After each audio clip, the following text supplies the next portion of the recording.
selamat siang. Halo teman-teman KUA dan sahabat-sahabat semua. Siang atau pagi ini, kali ini kita berjumpa kembali podcast dari Pasca Sarjana UIN Sunan Kalijaga yang bekerja sama dengan Norwegian Center Human Rights, yang kali ini akan membincang terkait dengan hak-hak anak, terutama di perbincangan dengan tema kekerasan atau hukuman fisik, ya, hukuman fisik atau kekerasan kepada anak. Nah, kali ini saya ditemani narasumber kita, Bapak Nur Abadi. Assalamualaikum Pak Nur. Alhamdulillah. Selamat warahmatullahi wabarakatuh. Ya, Pak Nur Abadi ini seorang kiai kampung, dan juga seorang penyuluh agama Islam di Kementerian Agama Yogyakarta, persisnya di KUA Piungan, di Kabupaten Bantul. Dan tentu beliau sudah banyak berkiprah di masyarakat, terutama yang berkaitan dengan bagaimana memenuhi hak-hak anak. Nah, sebelum kita membincang terkait dengan kekerasan atau hukuman fisik, jadi kita bolehlah cerita dulu apa sih yang panjenengan ketahui terkait dengan hak-hak anak ini. Bisa simpel dan singkat saja, apa yang kira-kira ini? Assalamualaikum warahmatullahi wabarakatuh. Terima kasih Pak Dr. Halili yang telah ketemu dengan kami untuk saat ini untuk berbincang tentang hak anak maupun apa yang hukuman diterima anak dalam konteks kekinian. Di antara hak anak itu satu mendapatkan perlindungan, yang kedua mendapatkan hak menjadi tercukupinya kebutuhan, yang ketiga mendapatkan identitas orang tuanya. Tiga itu aja sudah cukup nanti diurai di dalam kebutuhan, seperti kebutuhan perlindungan.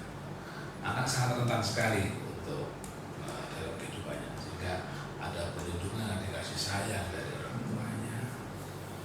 Itu yang kedua, anak mendapatkan identitas. Apa itu? Identitas itu paling nggak diberi nama yang baik. Diberi nama yang baik, karena sekarang ini trennya kan nama anak panjang sekali, tapi maknanya tidak jelas.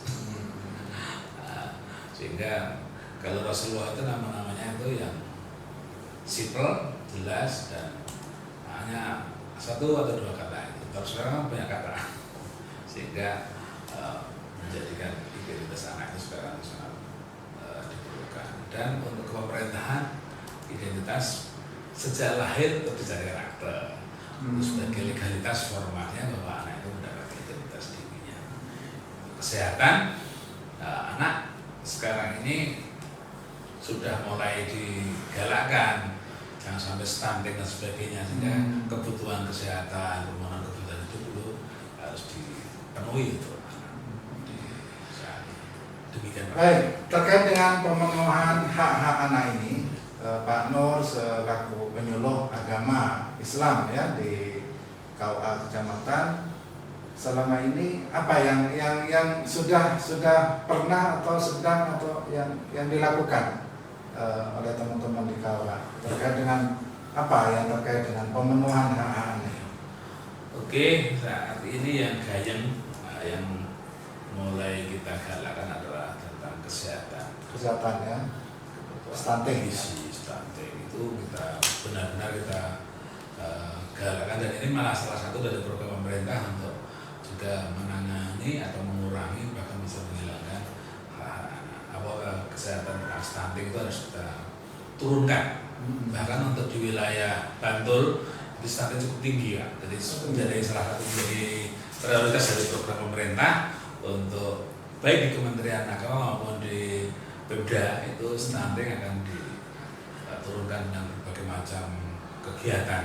Kita di KUA itu bersinergi dengan Forkominkat dan Forkominkat, jadi forum komunikasi kabupaten maupun forum komunikasi dengan Kapanewon, itu memberikan sosialisasi ke tingkat kelurahan maupun padukuhan dengan cara kita bersinergi dengan pemerintah Kapanewon, ada dari Kapanewu, ada dari Koramil, dari Polsek, dari kesehatan, dari Puskesmas. Itu kita bersinergi untuk membantu bagaimana stunting itu bisa tertekan sehingga kami turun ke tingkat padukuhan.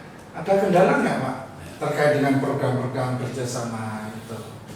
Salah satu kendalanya di tingkat warga sendiri. Kadang kami datang beberapa orang itu menyebabkan mereka menjadi kesannya menjadi tervonis itu, atau menjadi apa ya, tertuduh, sehingga kami mengklarifikasi seperti itu Pak. Di tingkat keluarga ada yang salah satu keluarga itu mereka merasa, loh kami didatangi oleh pemerintah, kami kan tidak ada kekurangan, tidak kesalahan, tapi dia hamilnya cukup riskan, anaknya kelahiran juga di bawah standar berapa kilonya, itu ada standar dari Puskesmas, itu juga kurang diperhatikan, sehingga kami biasanya datang sama Puskesmas itu ada memberikan semacam asupan gizi, susu maupun nutrisi untuk anaknya yang hamil, kita dampingi. Bahkan ada yang salah satu keluarga itu merasa tidak stunting gitu. Merasa tidak stunting karena keluarga kecil, tapi dari standarnya Puskesmas kan ada lingkar lengan, ada lingkar perut, itu kan diukur itu, sehingga harusnya walaupun orangnya kecil tapi harus ada standarnya. Dan itu kita memberikan edukasi kepada mereka sehingga mereka tersadarkan diri, akhirnya terpantau oleh kami untuk kita dampingi sampai kelahirannya. Bahkan ada yang sampai menjelang kelahirannya itu, kalau karena kita tetap kita pantau, seandainya harus dirujuk ke rumah sakit untuk nanti masa kelahiran juga kita sosialisasi ke mereka. Tantangan di sini malah justru dari pihak mereka sendiri. Mereka ya, itu kan pemenuhan anak terkait dengan kesehatan gitu ya, kesehatan. Pernah nggak Pak Nur menjumpai di wilayah kerja gitu kan, di masyarakat atau mungkin di luar ya, terkait dengan kekerasan terhadap anak atau hukuman fisik? Pernah nggak menjumpai? Ada salah satu tamu di KUA, biasanya kalau pernikahan itu kan membawa anak, membawa ya Pak Nur, nyambung terkait dengan kekerasan atau hukuman fisik kepada anak. Pernah nggak Pak Nur menjumpai atau melihat atau pernah mendengar di ruang lingkup kerja mungkin? Siapa? Ini kasus yang ada di kami di KUA itu, kalau ada mantenan Aceh jam nikah di KUA itu biasanya ada rombongan, ada yang bawa anak kecil, ada yang bawa bayi dan sebagainya. Jadi suasananya menjadi ramai, menjadi meriah. Nah, salah satu dari pengamatan kami di sana itu ada yang namanya akad nikah kan posisinya kan menjadi hikmat, menjadi serius, khusyuk gitu. Tapi ada anak kecil yang jalan-jalan, ada yang ramai gitu, sehingga ada semacam peringatan dari ibunya, itu dijawel, dicetot, dicubit itu, sampai anak itu malah menjadi nangis. Nah, kalau seperti ini menjadi perhatian kami, sehingga kami itu sekarang kalau ada apa kita arahkan bahwa anak-anak nanti yang di belakang, yang di depan itu nanti yang di orang tua, nanti yang belakang di softnya itu tidak ikut yang di majelisnya itu, biar untuk menggarangi itu. Sisi lain kami mengedukasi orang tuanya, Bu nggak usah dicetot, nah dicetot atau Dicetot dicubit itu malah justru menjadi gaduh lagi, jadi gaduh karena itu salah satu dari kekerasan dari orang tua sebenarnya. Iya, karena dicetot itu maunya kan anak itu menjadi diam, tapi malah justru menjadi anak itu menjadi nangis. Jadi malah justru tidak memberikan solusi yang damainya suasana, tapi malah justru malah menjadi tambah gaduhnya di forum itu. Itu salah satu dari barangkali kekerasan orang tua ya terhadap anaknya gitu. Dicetot itu, bahasa dicetot itu. Dicubit ya. Oke, terkait dengan ini, boleh nggak kita itu punya anak gitu, terus mukul, nyubit ketika nggak sholat, gimana itu memahami konteks itu? Ya, kalau Rasulullah sendiri kan sudah memberikan teladannya ya. Kalau ada anak atau anak kita aturan mainnya untuk memberikan sebenarnya itu hanya memberikan kedisiplinan bagi anak, sehingga kita ada arah memberikan pukulan itu pukulan fisik ya, pukulan fisik itu boleh, tapi ada ketentuannya. Yang pertama ada batasannya ya gitu. Jadi mukul tidak boleh di kepala, tidak boleh di muka, tidak boleh di dada, tidak boleh di perut, tapi hanya di tangan atau di paha. Itu hanya sebatas hanya semacam membangun kasih sayang. Pukul kasih sayang. Iya, itu tidak pakai lidi atau menjalin atau apa itu ya. Yang sifatnya itu nanti bisa melukai. Itu tidak. Kalau Rasulullah semacam itu. Jadi konteks memukul itu tidak lantas mukul beneran secara fisik gitu ya. Jadi pukulan sayang yang mungkin kalau bahasa sekarang itu hanya simbol gitu ya, simbol. Jadi tidak betul-betul memukul gitu. Toh sepertinya juga Rasul itu tidak pernah memukul anak kecil ya. Pernah gitu, artinya kan nggak ada contoh gitu.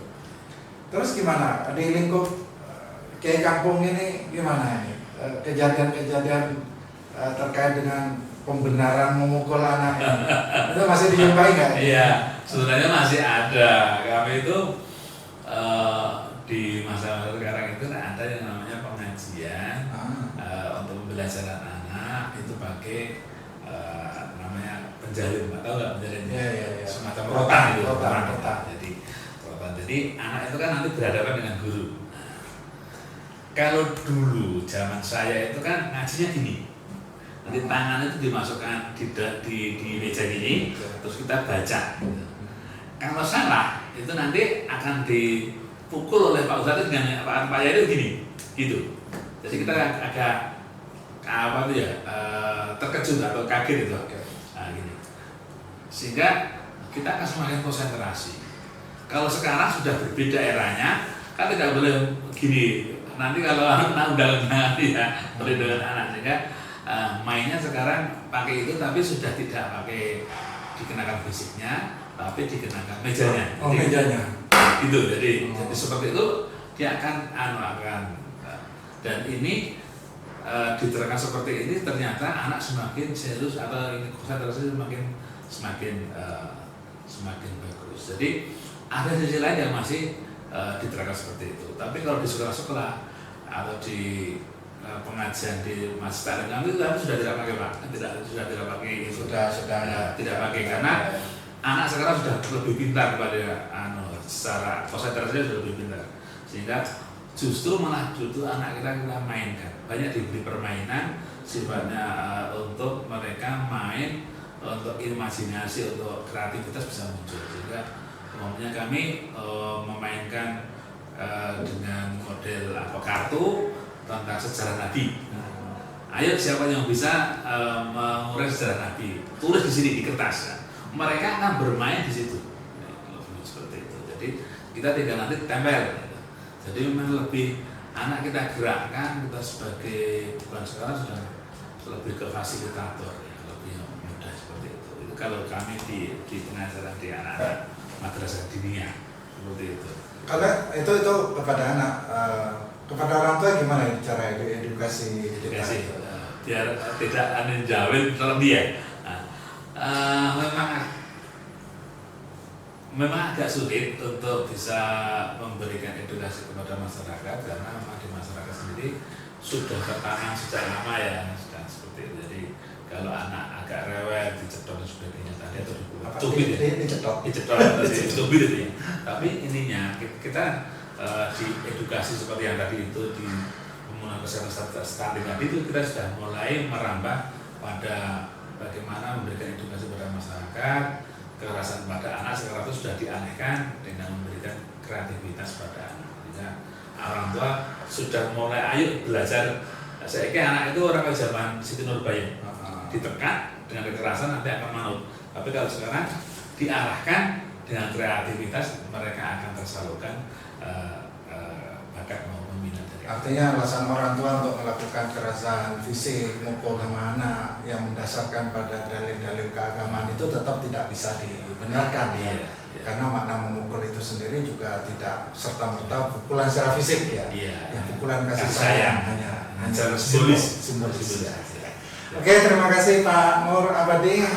Kita sudah berbincang terkait dengan kekerasan atau hukuman fisik kepada anak. Mudah-mudahan perbincangan ini menjadi suatu hal yang bermanfaat kepada kita khususnya dan kepada masyarakat luas. Terima kasih sekali lagi dan semoga kita bisa ketemu di lain kesempatan. Assalamualaikum.